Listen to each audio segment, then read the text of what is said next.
A betrayal so sharp it felt like a knife in my back, one that shadowed the rest of my life. That was the tone of a rare interview tape attributed to Lorne Greene that briefly surfaced online. In it, the gentle, steady father figure from Bonanza revealed a side most never saw, a man wounded by colleagues he once trusted. People who sabotaged roles, spread rumors, or took advantage of his goodwill. This video revisits the names that haunted Greene until the end. John Wayne. The trouble began not with a fight, but with a changing industry. As television rose in the late 1960s, Bonanza and Greene became symbols of that shift. The flashpoint came April 14, 1966, when John Wayne, promoting El Dorado, dismissed TV westerns as diluting the genre. The press spun it into an attack on Bonanza. By April 17th, Greene found the headlines in his dressing room and, according to co-star Dan Blocker, slammed the paper down in stunned silence. NBC soon flooded with letters, and the show scrambled to manage fallout. Greene resented being dragged into a film versus television debate he never started. Rumors continued. A 1967 piece about a tense sighting of Wayne and Greene in Palm Springs magnified those whispers, and later profiles framed Wayne as the rugged cinematic hero, while Greene became the safe, televised father. Greene's irritation wasn't personal hatred. It was exhaustion. His name kept surfacing in a story about change that he hadn't chosen to star in. Clint Eastwood. Where Wayne symbolized old guard film, Eastwood represented a colder, grittier new era. The Good, the Bad, and the Ugly premiered in July 1966. Time soon dubbed Eastwood a survivalist cowboy. Critics contrasted Greene's wholesome Ben Cartwright with Eastwood's harsher screen presence. As ratings showed younger viewers favoring rougher westerns, studio memos and meetings made the shift plain. By 1968, NBC reported audiences under 30 leaning toward the new style. Writers and execs argued the show needed updating. Greene never attacked Eastwood. He felt displaced. When Dirty Harry and Eastwood's directorial rise cemented that tough archetype, Greene grew more guarded, avoiding meetings where comparisons would be revived. The pain wasn't rivalries so much as the slow erasure of the values his characters stood for. Michael Landon. The tension at Bonanza wasn't only external. Michael Landon, who joined the show in 1959, gradually moved from actor to writer and creative force. By late 1966, he was submitting stories that shifted focus to younger characters and more emotional, modern themes. When NBC approved a Landon-written episode for February 5, 1967, studio veterans were blindsided. Script rooms grew tense as Landon pushed revolution, while Greene defended the show's original moral core. The clash never blew up into shouting matches, but it changed the set's atmosphere. Greene's silence, leaving a draft unread, walking out a meeting, became a language of its own. He feared Bonanza losing its soul. Landon feared it becoming irrelevant. Neither wanted to be the villain, but both felt squeezed by time and expectations. Across these confrontations, media frenzy spun from Wayne's remarks, a cultural shift embodied by Eastwood, and creative realignment with Landon. Greene's bitterness grew less about personal enemies and more about being made a symbol in battles he didn't choose. He had been a wartime CBC announcer once, accustomed to responsibility and restraint. Seeing the industry recast heroism and morality left him quietly disoriented. In the tape, Greene promised names. People he believed had betrayed him. This video will revisit those figures and the moments that shaped his later years, showing the unseen side of a man millions trusted to be steady. From 1969 to 1973, Michael Landon was a constant in the tabloids. Photoplay, The National Enquirer, Movie Mirror, and TV shows like Inside Hollywood tracked his every move. Stories about his lifestyle and relationships kept Landon in the news for years, and every item ricocheted back to Bonanza set. Lorne Greene, who avoided gossip, found himself pulled into those storms. After any Landon article, NBC would summon Greene to the PR room to sign off on a response. He didn't blame Landon, but the interruptions made him feel he was losing control of both his work and his image. They didn't hate each other. Landon admired Greene. Greene cared for Landon like a son, but their creative differences became personal. Greene wanted to protect the show's established tone. Landon wanted to change it.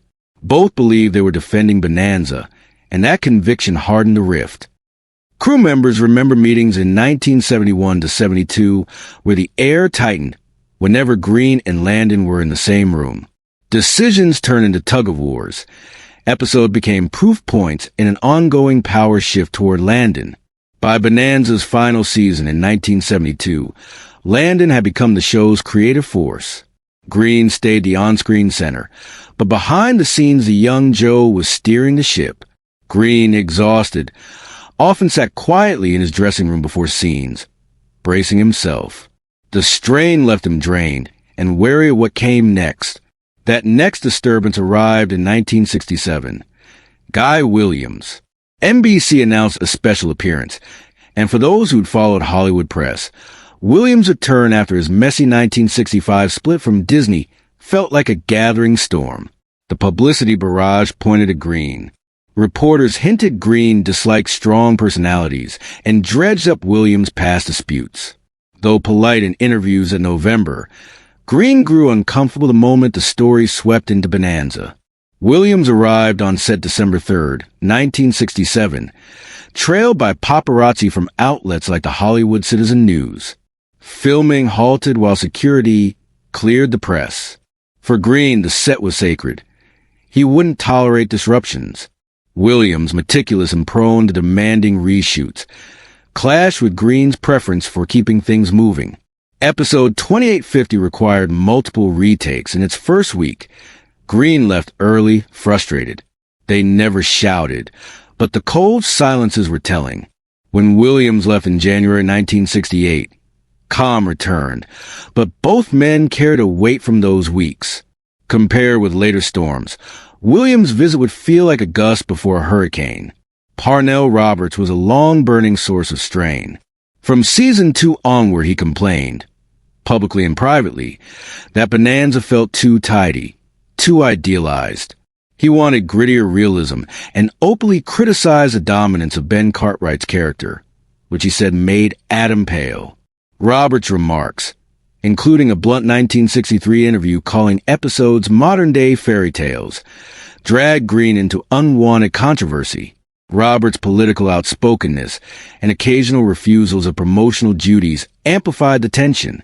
When he left in 1965 and later returned for specials, the surface calm had lingering friction. Even mentions of Roberts would tighten Greene's jaw. Dan Blocker posed a different challenge, not ideological but personal. The gentle giant brought levity and chaos, late arrivals, autograph detours, jokes during serious scenes. Greene, obsessive about punctuality and emotional truth in performance, found Blocker's easygoingness grating. Incidents like a miscalled time in March 1963, when Blocker's autograph session made Greene storm off to the dressing room, became recurring irritants. The clashes never turned bitter. They were the result of two very different working styles testing Greene's patience. Above them all loomed David Dorr, the producer. Dorr's reputation for micromanagement was infamous. He scrutinized everything from shirt color to line delivery. In February 1964, a script meeting became a minefield when Dorr erupted so loudly it echoed down hallways. Greene, habitually conflict-averse, was repeatedly cast as the show's emotional buffer, asked to mediate arguments, calm writers and actors, and absorb fallout. Dorr's demands left Greene cautious and often exhausted, staying late to clean up meetings emotionally before returning to the set. Even scandals far from Bonanza could hit home. Mitchell Ryan's 1968 dismissal from Dark Shadows led Universal to issue studio-wide discipline guidelines on April 12, 1969. A May 1969 press conference even saw a reporter ask Greene if Bonanza might suffer similar trouble. The implication, however unfair, annoyed him deeply. Greene asked NBC to limit his involvement in unrelated press events. That rare request revealed how much he resented being dragged into other people's messes. We may never know exactly how much Greene suffered privately. Behind his composed smile was a man repeatedly forced to swallow frustration to protect the public image. The names in this account, Landon, Williams, Roberts, Blocker, Dorr, Ryan, were more than co-stars or news items. They were the milestones of a career in which a steady, fatherly figure often bore the storms others created.